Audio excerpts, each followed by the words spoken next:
In May 2025, OpenAI quietly released internal benchmark results showing GPT-5 had scored in the 99th percentile on the Uniform Bar Exam, the Graduate Record Examination, and the United States Medical Licensing Exam simultaneously, not as separate achievements. In the same evaluation window, every previous model had cracked one of those ceilings, maybe two. GPT-5 cracked all of them at once, and that is not even close to the most significant thing it can do. The more important story is what happens when you push it past the test and into the real world. Here is why this matters right now. In August 2026, the global economy is already restructuring around what AI can and cannot do. Companies are not waiting for certainty. They are making irreversible hiring decisions today based on capability assumptions about systems like GPT-5. McKinsey estimated in early 2026 that 12 million white-collar roles in the United States alone are currently being evaluated for AI substitution, with final decisions expected before the end of the year. That is not a projection about 2035. That is now.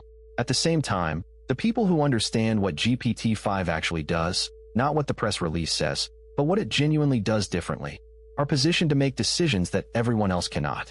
The gap between those two groups is widening every month. The question is which side of that gap you are on.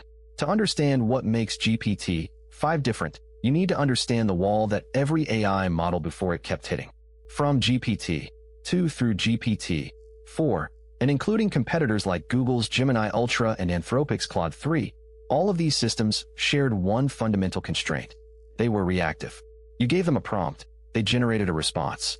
They were extraordinarily capable autocomplete engines, statistically sophisticated, trained on essentially all human text ever written, able to mimic reasoning. But mimicking reasoning and actually reasoning are two different things. Think of it like the difference between a parrot that has memorized every chess move ever recorded and a player who understands why those moves work. GPT-4 was the world's most impressive parrot. That is not an insult. It was astonishing, but it had a ceiling, and researchers kept finding it. The first thing GPT-5 does that no previous model could do reliably is something researchers call persistent autonomous reasoning. This is not the same as giving the model more time to think.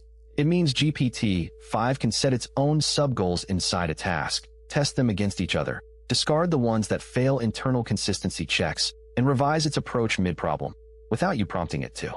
In controlled trials published by MIT's Computer Science and Artificial Intelligence Laboratory in late 2025, GPT-5 solved novel mathematical proofs that had resisted automated theorem provers for over a decade.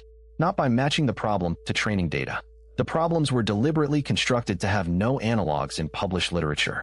GPT-5 generated intermediate hypotheses, stress-tested them, found contradictions, and self-corrected across chains of reasoning that exceeded 200 logical steps. For context, GPT-4 would typically begin hallucinating or losing coherence after 15 to 20 steps in a complex chain. That is not a marginal improvement. That is a different category of machine. The second thing GPT-5 can do is more unsettling, and it is the one that most coverage has avoided explaining clearly. GPT-5 can model other minds with a fidelity that previous AI systems could not approach. In psychology, this is called theory of mind, the ability to understand that other people have beliefs, intentions, and knowledge states that differ from your own. GPT-4 passed simple theory of mind tests. GPT-5 passes the advanced versions, including second and third order reasoning, understanding what you think I believe about what she knows. This might sound academic. It is not.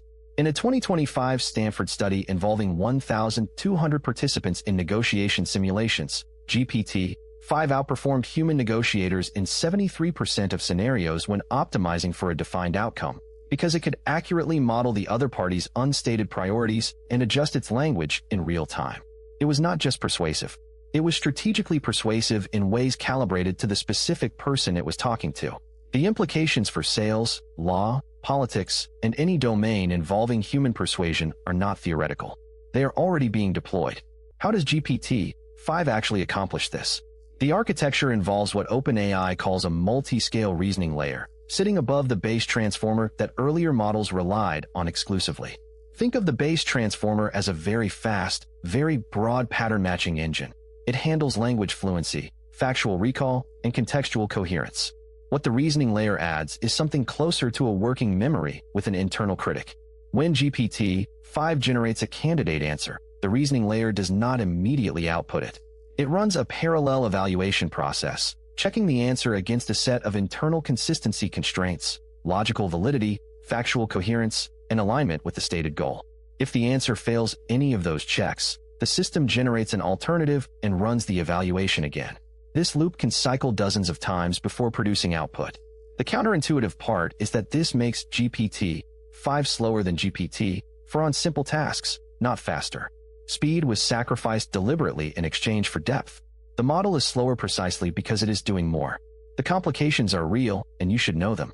First, the same theory of mind capability that makes GPT-5 a powerful negotiating tool makes it extraordinarily capable at manipulation.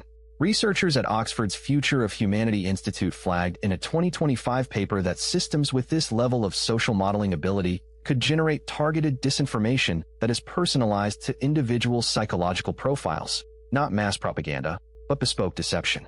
Second, the autonomous reasoning capability creates a new category of alignment risk.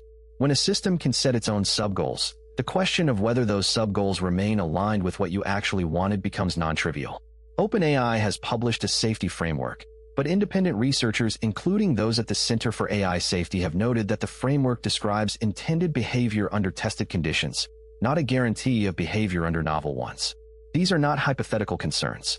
They are active research problems with no resolved solutions.